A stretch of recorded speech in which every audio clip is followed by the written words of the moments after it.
అదేంటే ఒక విచిత్రమైన వాతావరణం ఏంటంటే, హిందూ పండగలప్పుడే పర్యావరణం గుర్తుకొస్తుంది.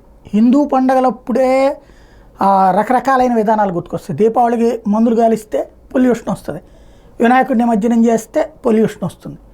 అదే సందర్భంలో మిగతా వాళ్ళ పండగలకు సంబంధించి ఏమీ రాదు. భారతదేశంలో వివక్షకు గురవుతున్నది హిందువు, కానీ ఆ హిందువుల యొక్క వివక్షను కాకుండా హిందువులే వేరే వాళ్ళ పట్ల వివక్ష చూపెడుతున్నారని ప్రపంచమంతా చెప్పుకొస్తుంటారు రాహుల్ గాంధీ. ఇప్పుడు అదంతా పక్కన పెడితే హుస్సేన్ సాగర్లో మళ్ళీ వినాయక నిమజ్జనం ఆపేయడానికి ఇవాళ కుట్ర జరిగింది. హైకోర్టుకు వెళ్ళారు.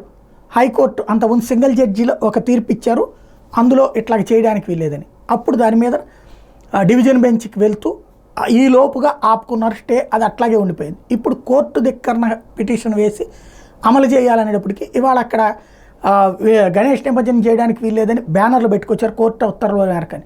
ఇది భారతీయ జనతా పార్టీ బీఆర్ఎస్ రచ్చ చేయడానికి రెడీ అయ్యేటప్పటికి ఈలోపు హైకోర్టులో కోర్టు ధిక్కరణ కుదరదని తేల్చెప్పింది. దాంతో హుస్సేన్ సాగర్లో నిమజ్జనానికి ఓకే అయ్యింది. అంటే భారతదేశంలో ఎస్పెషల్లీ మనకి ఈ విచిత్రమైనటువంటి వాతావరణానికి ముగింపు ఎక్కడో అర్థం కావట్లా.